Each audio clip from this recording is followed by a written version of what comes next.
The Seattle Seahawks just walked into Super Bowl 60 like they have been waiting for this exact moment their whole lives. No wide eyes, no panic, just quiet confidence from a team that looks ready to take what is theirs. 1 year ago, nobody had them here. Not this fast, not this complete. But they made bold moves that changed everything, and now the rest of the league is watching close. They let go of big names DK Metcalf and Tyler Lockett, traded them away without blinking, then turned around and brought in Cooper Kupp, gave more touches to young separator Jackson Smith-Njigba, added tough tight end Elijah Arroyo, and built a running game that can carry drives when needed. At the center of it all, they locked in Sam Darnold on a smart deal that kept money free to add real depth instead of chasing one superstar. This is not a team held together by one or two guys. It is a group that wins different ways on different nights.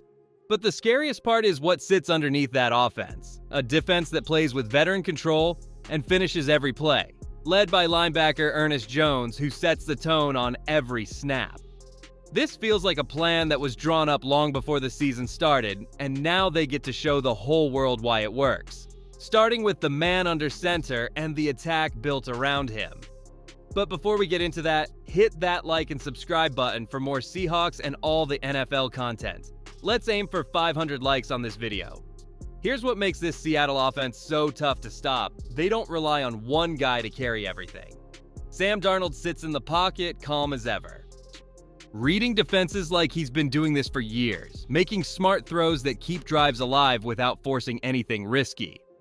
The front office gave him a deal that left room to surround him with pieces that actually fit, turning good talent into something dangerous. Watch how it all clicks on any given play. Cooper Kupp finds those soft spots in zones like clockwork. Jackson Smith-Njigba explodes on quick routes to move chains fast. And Elijah Arroyo creates mismatches that linebackers just can't cover in the red area. Then the running backs step in to pound yards when teams load up against the pass, keeping everything balanced, keeping defenses guessing every snap. This group thrives because nobody needs the spotlight, they just hunt the best matchup every time. It's steady, smart, and built to handle pressure without cracking. But all that firepower means nothing if the other side can't slow down the opponent. And that's where Seattle's defense changes the entire game. Imagine a defense that doesn't just react, it dictates what the other team can even try. Seattle's front waves come non-stop, hitting pockets before plays develop, turning comfortable throws into hurried decisions. They play with that veteran feel, knowing exactly when to squeeze and when to strike. DeMarcus Lawrence brings power that moves linemen back. Leonard Williams collapses the middle every down, while Boy Mafe and Uchenna Nwosu flash off the edges with speed that quarterbacks hate. In the heart of it all, Ernest Jones reads runs, blasts gaps, and sets a physical tone that echoes through every tackle. This unit doesn't need wild gambles to make big plays. They just wear teams down with control and effort. They finish drives for the offense with short fields or quick stops. And in a Super Bowl where every possession counts, that relentless pressure could decide everything against a young quarterback trying to make history. This Super Bowl comes down to one quiet battle that could decide the whole night before most people even notice. Seattle's active front goes against a New England offensive line that has fought through everything to get here, and whichever side wins those early seconds will control the rhythm from the opening drive. It's not always the flashiest part of the game, but it shapes every play that follows. Will Campbell and Morgan Moses anchor that Patriots line with a mix of youth and experience, holding up against speed and power all season to give their quarterback time to create. On the other side, Seattle keeps sending waves that shrink pockets fast, forcing quarterbacks to speed up their clock whether they want to or not. When pressure hits home, timing breaks and field position flips quick. The team that imposes its will up front usually walks away with the edge in a game this big. Seattle wants to make every snap uncomfortable, while New England needs steady pockets to let their talent shine. And the man taking those snaps has already proven he can carry a team through fire like few others. Drake May has shouldered a franchise all year in just his second season, taking the Patriots on his back and marching them straight to the biggest stage. He has absorbed 47 sacks, scrambled out of chaos, and still found ways to make plays that kept hope alive week after week. That kind of toughness doesn't show up by accident. He has tough runners like Ramondre Stevenson and Trayvon Henderson grinding out hard yards behind him. Plus, Stephon Diggs winning routes with smart cuts that move the chains when the pressure is highest.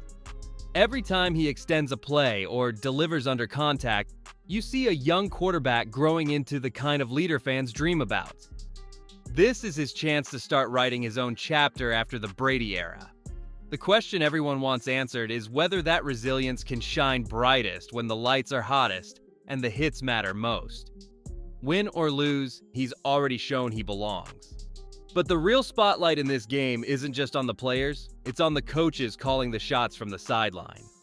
This game puts two sharp minds right in the center of the league's attention. Mike Macdonald has taken a roster and turned it into something complete in record time, getting everyone to play fast and together like they have been in his system for years.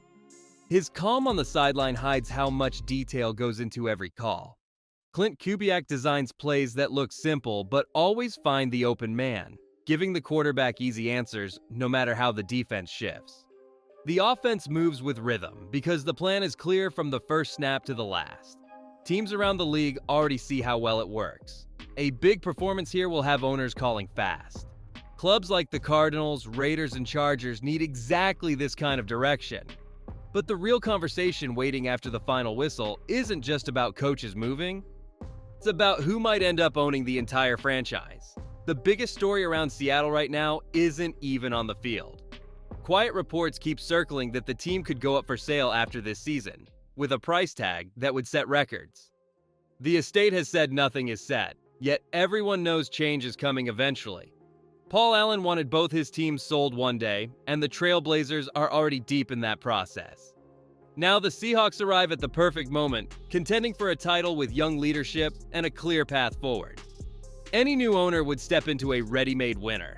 A trophy this year would push the value even higher while honoring everything built before. Fans feel the weight of it all. The players can only focus on the game, but the future of the franchise hangs in the air. And that future ties straight into what this Super Bowl really means for the entire league. No Patrick Mahomes, no Tom Brady, just Sam Darnold against Drake May in a Super Bowl that feels like the page turning on the entire league. Two quarterbacks who weren't supposed to be here this soon, leading teams built on fresh ideas instead of old formulas. This isn't a repeat of past dynasties. It's the start of whatever comes next. Whoever raises the trophy gets to draw the map everyone else will study. If Seattle wins, it stamps Mike Macdonald's balanced approach as the new gold standard, proving you can contend without one dominant superstar. If New England pulls it off, it crowns Drake May as the next face of the league, showing a young quarterback can carry a franchise straight through the fire in year 2. And the 12S have ridden every wave from Matt Hasselbeck to Marshawn Lynch to Russell Wilson, and now they're all in on this chapter too. One more run, one more chance to add to the story. Drop your pick in the comments, Seahawks or Patriots. Hit like if this new era has you fired up, and subscribe for breakdowns all offseason long.